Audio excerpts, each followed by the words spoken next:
My name is Nilmarie Zapata, and I am a Latina role model because I believe that you can overcome any circumstances that come in your way and be the best version of yourself. Hello, I'm Sandra Rivera, and I'm a Latino role model. Whatever your struggles are in life, whatever you don't have or don't have access to, don't use that as an excuse for not pursuing your dreams and moving forward.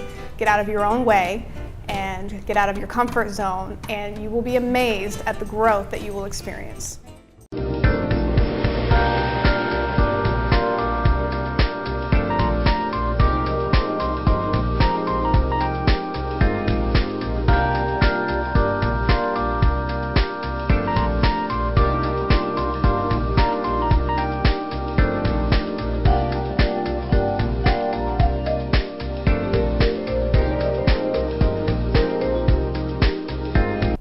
Good evening, welcome to another edition of EDuTV. I am your host, Greg Perkins, and we have... Angie Morales, co-host, that I've been gone for a while.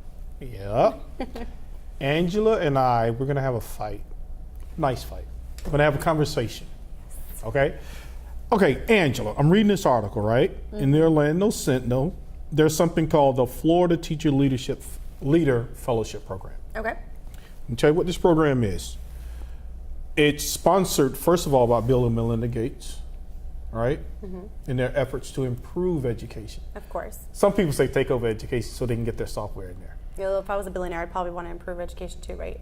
I I'm think broke and I want to that. improve education. I think I want that. Okay, so sponsored by the Bill and Melinda Gates. Okay, this is what, I don't want to say makes me mad, but disappointed in teachers, okay? This Florida Teacher Leader Fellowship Program, you know what it does?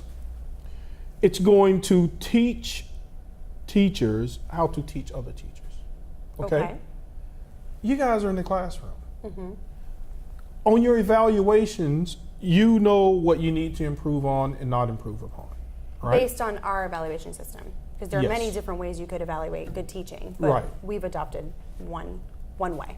Okay, I'm with you. So it's a little... No, I'm with you, but you know what I don't, well, I'm not gonna say I don't like it because it's all done in an effort to improve education, which will ultimately help improve the kids. But why do they have to go to Bill and Melinda Gates? Why can't teachers organize among themselves to come up with, like, let's say if I were a teacher in the classroom, I'd be like, hey, what'd you get on your evaluation? Here's what I got on mine. Let's take a look at all the bad stuff and then let's come up with solutions on how we can improve them, right? And then I would say, hey guys, let's meet like Saturday, maybe an hour, and we'll role play. So by the time your next evaluation comes around, you'll have something useful to use to improve your method of teaching. Your thoughts? Right, okay, so first of all, when you say role play, I mean, this is everything we did prior to teaching. We did role play, they have whatever the, help me out here. It's like avatars, like avatar teaching. You could do avatar teaching. I don't want to do avatars. I want to do real people. This is how you're trained to become a teacher. Then you actually get in a classroom. It depends on the evaluation system your county has adopted. But regardless of whatever they've adopted, I know that our county, we do instructional rounds. So actually this is the third year I've done it, and I've taught every year and had teachers come into my room and do peer evaluations and whatnot. Then we sit around a round table and we discuss what you observe or you teach. Or both. I did both. I taught a lesson for teachers to come observe and talk about what I did, and then I also observed other teachers. So basically you sit around a round table and you say, okay, what did you see this teacher do?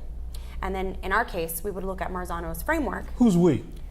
Who's part of the team? The teachers that observed whatever particular group. My group observed 2 third grade classrooms, and our element was chunking. It's one of Marzano's elements. So you look at the framework and you look at what the teacher did, how the students responded, because our evaluation system is not based mainly on what the teacher does, but it's mainly based on what the student does. So we have student desired effects, which makes sense because you want to know if it's working. You could be doing... So far we're not fighting, and this is great. I like this. Okay, so in theory, it sounds beautiful, right? But we went to 2 classrooms. One classroom, it was a small group instruction, and there were 3 students. Beautiful, teacher did fabulous, the 3 students were engaged, they did everything the teacher wanted them to do, it was met, it was considered an innovating, perfect.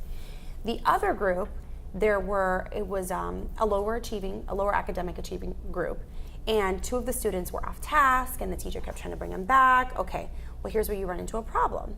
What does the teacher do to keep those students engaged? Well, now that teacher finished her small group, 3 of the 5 students met the desired effect, but 2 of them did not. So now that reflects on the teacher. Now it could have been, I don't know, little Johnny didn't eat breakfast that morning, and the girl has ADD and she didn't take her medicine. You know what I'm saying? Like, No, there could be you. a million reasons why those 2 children were not engaged or tired, whatever the reason was.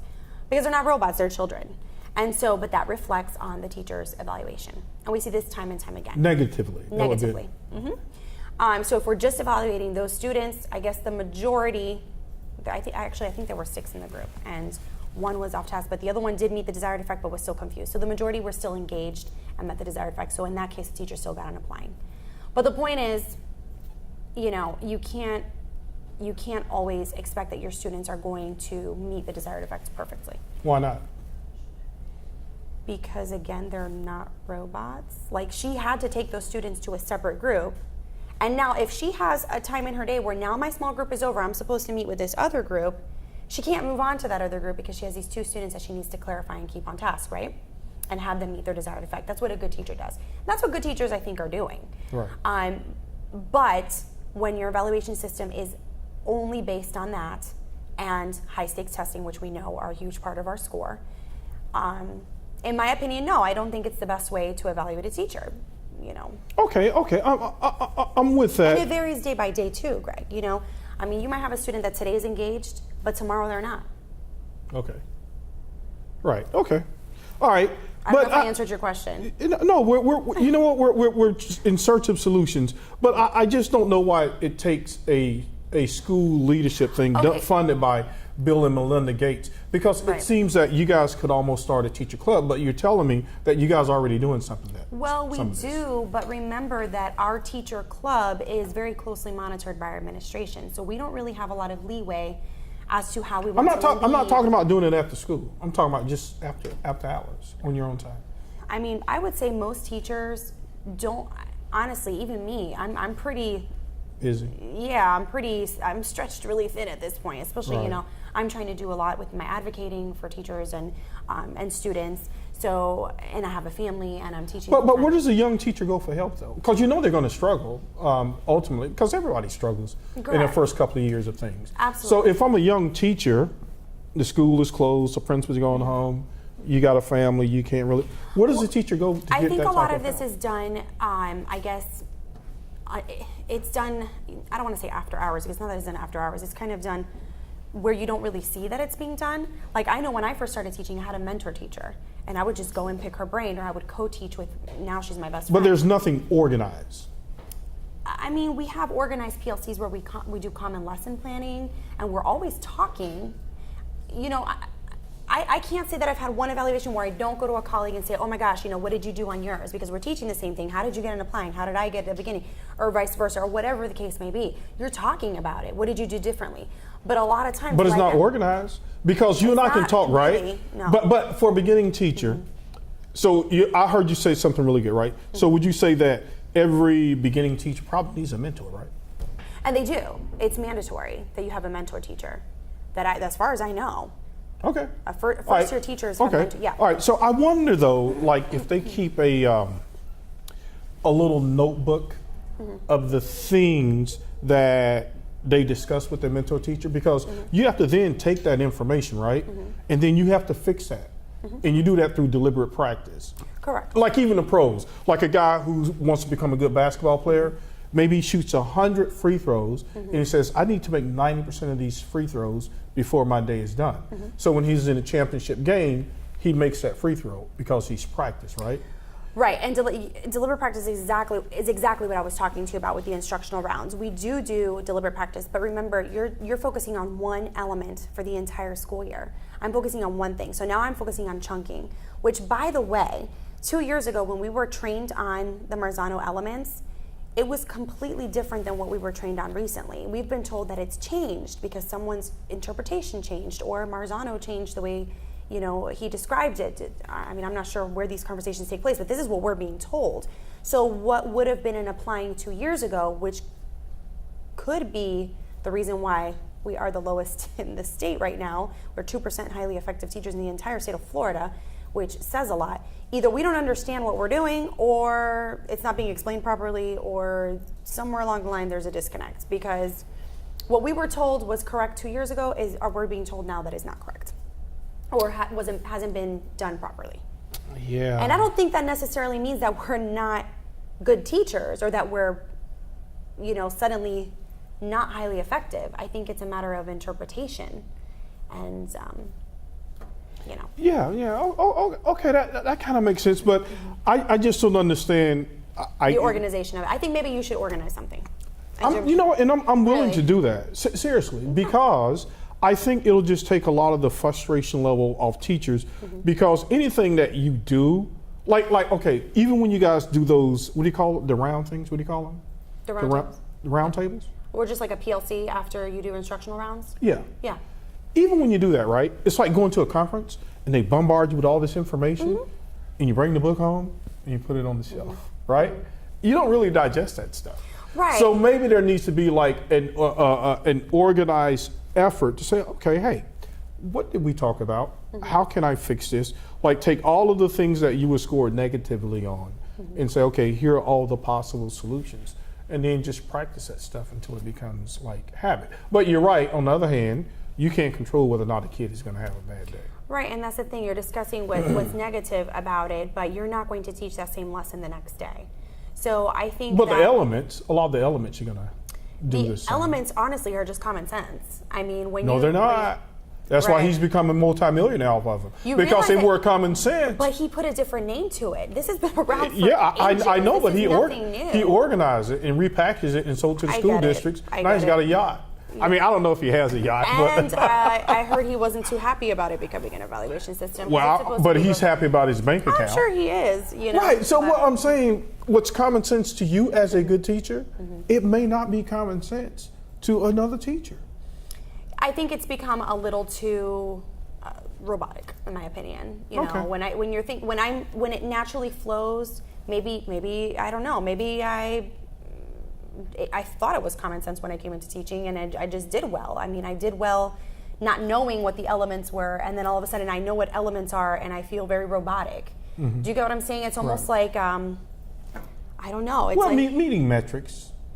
It's a little too stringent for my taste. I'm a very creative thinker. So it's like telling, I don't know, Adele, now you're going to sing country music. Oh, there's a fly around here. Adele, today you're going to sing country. That's it. You're going to sing country music. And Adele's like, but I'm not a country singer. But Adele, you're going to sing. She can. But everyone has their style. Do you get what I'm saying? Yeah, in their expertise. Okay, but you can meet the same result different ways. It doesn't always have to be one. Well, now you know with the. I think it's probably going to go back to a little more teaching power. I may be wrong. I really because hope remember so. they took the ESEA Act is now the ESS Act. Right. So it's Bringing it back giving to the money. states. That's right. That's right. The superintendents, right? They, in my opinion, were kind of siding with the teachers. They're like, oh my God, this assessment thing is getting way out of hand. Well, I think so because remember they don't make the laws. Oh, I know They just don't. implement them. Oh, we're all just hamsters on a wheel trying to meet No, all don't the. say that. What? We're not all hamsters on the wheel. Greg, we're all trying to meet the expectations here. So, Yeah, I know and I that- think you're right. I think that even administration has realized that some of these things that were implemented were not implemented by people that understand education. That's Theory right. and reality are two different things. Right, because we're going to talk. There is a machine that's driving all of this stuff. And then during the second segment, I even saw Orange County come out. They're saying, "Look, 1% hike for the state? Are you kidding me? That's a joke. We can't even give our teacher raises." Hey, guys, stay tuned. Angie and I were going to kick around some more stuff, and we didn't fight. I'm so happy. We're getting common ground with the politicians, the administrators, and the teachers. Yay. All right, stay tuned for our next segment. Are you proud to be Hispanic? Hispanics in Florida now have the first Hispanic car license plate in the United States. Be a proud Hispanic. Put the Hispanic plate on your car. I want to be a doctor. I want to be a scientist. I want to be an engineer. I want to be a police officer. I want to be a professional dancer. By getting the Hispanic plate for your car, you will support scholarships and community programs. Call now or visit HispanicAchievers.org. Welcome back to our second segment, EDuTV. Greg Perkins. And Jay Morales. One of my favorite teachers. Okay. All right, Angie, I was having a conversation with a teacher today, right? And she goes, you know, Greg, out of 140 kids I teach, about 70 are there, they're ready to learn, they're ready to go. And she goes, I think the other kids, maybe their parents did not teach them the value of education. And so she goes, they act out a lot. But I really have to focus on the kids who are interested in learning. I wonder if there have been studies conducted, and I don't know this, about what percent of a child's education lies with the child, with the parent, and with the school. Have you read Ruby Payne? No, I know of her though. Yes, absolutely. There have been many studies, and that's why when you go to college, on your application it says, "Did your parents go to college?" It's statistics. If your parents go to college, you have a higher chance of going to college. Okay, I agree with that. It's proven. I agree with that. But it's not to say that a student who came from, you know, an environment where education wasn't valued can't be a good student or can't go to college. Right. You know what I mean? Right. But the probabilities of that student being inspired by a role model in their home may not be as high as another student who sees it as normal. So are you saying we're just going to stick with this bell curve, that there's no way to change this thing? No, I think that going back to this evaluation and going back to high stakes testing and the constant over testing of children, we have lost touch of holistic learning, and the fact that teachers, as much as you want to not see it that way, we fill in the gaps sometimes for parents, especially in inner city schools and in schools where, you know, there's a high need. Some of these kids come to school hungry, you know, they're homeless. I'm at an A school and I've had 2 homeless, like real homeless students. I mean, it happens. How do those kids, I mean, you've had them, are they well adjusted? I mean, and that won't be the same for all kids. It's not correct. But, and you don't have to, we're not going to talk about your school or whatever. It's okay. But I'm just saying, are they pretty good? I have to say that the students that I came across were the most humble students. They were just in a really, really tough situation. Right. Great families, just really trying to stay ahead and just had a genuine, really difficult, you know, circumstance. Right. It's not always that way, you know. Were they acting out, or they were just regular kids? No, not at all. That's actually, good. I've had middle class students that are they feel so entitled that they actually act out more a lot of times than the students who are high need. But again, the issue is not that they're bad kids or, you know, bad students because they don't want to try, but when they go home, a lot of times they have 5 siblings. There's no support. They've got 5 siblings. You know, parents are either home or not home, or working 2 jobs, or trying to make ends meet, and they're a little adult. They go home. They have, you know, they're not doing homework and reading a book. They're, you know, cleaning. Just trying to survive. Trying to survive. So that's where we come in. Right. But sadly, I just feel that in efforts to increase the academic achievement, we kind of lost touch a little bit with the, I guess, the emotional and holistic side of learning. Yeah, I think maybe we might be getting some of that back, right? Because I'm thinking of this place in my head, right? I want to have a center. So any parent, any child who's interested in doing anything with education, I would like for my center, I would like to say, okay, you're having trouble with this, then call this lady here, she's going to help you. Or like this organization, resource center, call that person, they're going to help you, right? You need help, oh, this kid's smart, but his family doesn't have a lot of money. Here, do you want to go to college? Okay, we're going to put you on a college course. Mom, Dad, you're okay with that? That's Google. No, yeah, but they may not have This is like a Google. building Google, Yeah. No, because we talked about stuff being organized, right? And because you're smart, and you say, oh, Greg, that's common sense to me. Common sense ain't common sense to everybody. I know. All right? So we're going to organize, we're going to help Mom and Dad out, right? So they come here, and guess what? Angela, this thing goes from elementary, we'll see you all the way through college, right? We'll teach you about FAFSA. We're going to help you fill out your scholarships. We're going to teach you how to interview. We're going to teach you how to write a resume, right? We're going to give you tools, and you call Miss Morales if you need that. You get what I mean? Because I know guidance counselors are supposed to be doing this, but they're so inundated now with assessment, they really can't. And that's the thing that we've seen. This is what you should have seen. I mean, I feel like this is what my guidance counselors did when I was in school. Right. I feel like I had a great education. I really do, and I'm grateful for that. And I see how different it is now. And I guess I was kind of in the middle where technology was not in full force, but it was, coming in. And now it's like technology is almost taking over. Right. Which is good and bad. I mean, there's pros and cons. Right. But anyway, going back to where you said guidance counselors used to do this, I feel like the school should have something for parents like this, and it should be welcoming. I think Orange County. But there's an opportunity for me. See. Oh, right? Sorry. Because schools can't do everything, right? No, Greg has to. They don't have the time. So what we're going to do is create these little Wait, hold on. centers. President, vice president. I think. You be I think president. okay. There's less heat on the person that's not the president, so you can gladly give the president. So, but I think here's the type of solutions, and I am thinking on this. And lately, I have a lot of teacher friends because I was having a conversation with one last night, and I told her about that. She goes, "How much money do you need?"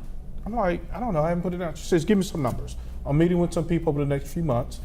And when people tell me that, I'm like, yeah, maybe, but I'm going to call her out. She goes, how much money do you need? Because I'm meeting with some people. And I think this is necessary because the schools can't do everything. And I know that the teachers are working hard, but somehow the administration and the teachers and the district people, you guys got to come together. Because it's like everybody's in their own little silos. Oh, right? absolutely. The teachers, you guys are here, the administration's here, district people there. It's like, when do you guys ever come together? As a matter of fact, when do you guys ever come together? Seriously. I mean, I think we do to collaborate what comes down the totem pole. It's never really a collaboration of let's come to a consensus and make something happen. It's more of and now this has been brought down, this is what you need to do, and now this has been brought down, and this is what you need to do. And now let's talk about why you didn't do it properly or whatever. You guys don't even know each other, do you? Right? I do. I told you I went to a round table with Barbara. No. I'm talking about... In this sense. No, I'm saying, do you know each other? No, absolutely not. Right? Do not. I know that you have 3 kids, right? I've met your husband briefly, okay? So I kind of know you a little bit. No. Yeah. So what I'm saying is that I think there's an issue here. I don't know, maybe have a quarterly educators concert. And so I like with teachers, you know what I mean? Now going back to what you were saying about the about having like a place where parents can come. Here's the other issue, and I mean, I don't know, this could just be me, but I feel like a lot of these parents with the student. Now we're talking about the issue of just statistically how we see like students in inner city schools or in. How can parents reinforce the good things that you guys do? So if the parents are not motivated about it, right, then who's going to go to the center where they're going to get the information? Do you get what I'm saying? Maybe if a kid's old enough, he'll become self-motivated. And that's what I think we need to target. I think the younger you get a child, the more influence you have on them. And, I agree. And you can push them and drive them, and regardless of their home environment, regardless of their parents' motivation or lack of motivation, then now they see something valuable in education. Right, because I read a story, there was a young lady, she got a full ride to Georgetown, not grew up, but spent several years in a homeless shelter. As a matter of fact, when she got the scholarship to Georgetown, her mom and sibling were still in the homeless shelter. Wow. And they asked her, they say, do you feel guilty about going to this nice, prestigious school? She goes, I do, but if I want to help change their circumstances, then I have to go. Correct. Right? Yeah. So they'll miss me for a few years. Right. We'll still be in touch, but I can't help uplift them if I stay here with them. You know what I mean? Right. Right. So what an amazing story, because how do you just remain focused? And then there was another kid, he grew up in foster homes all his life from FSU, and then his guidance counselors found out, and he said, I want to go to college. He goes, the foster homes, they motivated him to become better. Because he was like, I can't stand this. I got to get out. And so all the people helped him, and they put this thing in the paper. Like, he didn't have anywhere to go for like Christmas. Man, he started getting invitations from all over the place. Wow. Yeah. And that's a great testimony. I mean, even someone like that could go to a school and tell their story and say, hey, this is where I came from, and look how far I made it. Right. You don't always have to be this cookie cutter perfect student, or be in a perfect cookie cutter environment to get to where I am. Right. And I think that's what we need to sell to students to give value to education. We can't always rely on the parents. Yeah, and there are some, I'm trying to think, Schools That Work. Is that the name of the book? Anyway, I get these things, right? There was, I read that, yes. Yeah, and they have some really neat schools where they say, you know what, every kid has value. Every kid can do something. So something to reward that kid to motivate him to do well academically. So everybody can have nice clean marks on their evaluation sheet, and we can have glorious test scores, right? Well, but you said that earlier too. You were like, oh, this teacher evaluation. Yeah, that's one teacher evaluation, but truly we have Mosaic School, we have School of, I just saw, the Socrates Science, Art and Engineering School. It's, I think, in off of Redbug. And I mean, you have schools that work, and work meaning the students are engaged and they're learning. Right. It doesn't always have to be, oh, and now we're looking at this, I mean. Yeah, but somehow we got to change this, because the people don't know enough of the good things you guys are doing. I don't know how we change this, but I don't know. I think maybe teachers, you guys sometimes do a horrible job of letting people know what it is that you It's hard, do. Greg. I mean, we're keeping our head above water. Right. We have lots that we need to do. We have lots of, we have papers we need to grade. We have parents we need to contact. We have students we need to teach. We have administrators that want our data. There's a lot. By the end of the day, you're tired. And, you know, not to say that you don't want to do those things, but people have lives. Yeah, because I bet you there are a lot of like really, really great teachers out there, but nobody knows about them. Oh, absolutely. That are doing great things. Right. And no one knows. And I think it needs to be highlighted. It really does. Not through a walkthrough, but I think through invitation. And I think that we need to create a culture in our classrooms too, where teachers feel like they, you know, where they feel comfortable to invite administration into their room and say, hey, this is what I do really well. Come and see what I do and what engages my students. And not someone with a tablet and a pen ready to judge you because of some element framework. Right. But really, truly. I know. You know, and perfect example. Growing up, I did not like social studies. I didn't. Till this day, I have to reread social studies because I'm just not engaged in it. I forget dates. I forget my birthday. I mean, really, that's how bad I'm kidding. That was a joke, Greg. You were supposed to laugh. You were supposed No, because I actually do forget my birthday sometimes. No, that happened to me one year. That really did. But anyway, so, when I became a teacher, I'm like, you know what? I have to do something different, because if I don't, it's going to be so boring. I can't read out of a book. So I have my kids do plays with social studies. Nice. They read, like my kids, they just did Seminole War, Civil War, and they all did them, and they. And you have them act them out. Oh my God! See, but that's learning. Yeah, that's great. Amazing. Yeah, They were like, they had scripts, and one of our reading standards is dramas and comparing. So now we're further on in the year. So they were able to pull a nonfiction text and create a play, and they had dates, they had names, their costumes were like amazing. Cool. And I videotaped them and I sent it to their parents, and those kids, I swear, know more than I do at this point. I'll show you. We can put it on the show. Put it on EDuTV. I don't know if I say can do the that. wonderful I'd things. have to talk to the parents. Oh, well, yeah, why don't But, you get it past your school? But see, that's a prime example. Teachers doing great thing. No one knows. No one knows except your student community. And it wasn't just the book. I'm sorry, I have to throw this in here. Yeah, it wasn't go just the ahead. book. We have 1 minute. Go ahead. It was, we did research. They did online research. Okay, all these programs that were thrown, sometimes just let them go. No one knows. Go let it, but we don't even need a program. There's Google. There's a I got it. I'm saying no one like, knows the research. Wonderful thing that you just did except the kids now and your everybody parents. knows. Does the whole school know? No, because I don't brag about myself. But It's not bragging. It's just the teacher morale. But you know what? But it is the teacher morale. But again, because of our evaluation system, it would probably be a conversation of, well, what element was that? Well, what was this? And I honestly, you could easily do that. Say what element. You know what? My students are engaged and they learned, and no, that's fine. I guess that's the element of common sense that I'm talking about, where I just feel like it works. I mean, I don't know. Okay, folks, we have made a dent in solving the world's education problems. Stay tuned next week. Thank you, Ms. Morales. Good seeing you again. Same here. Glad to be back. Good night. Good night.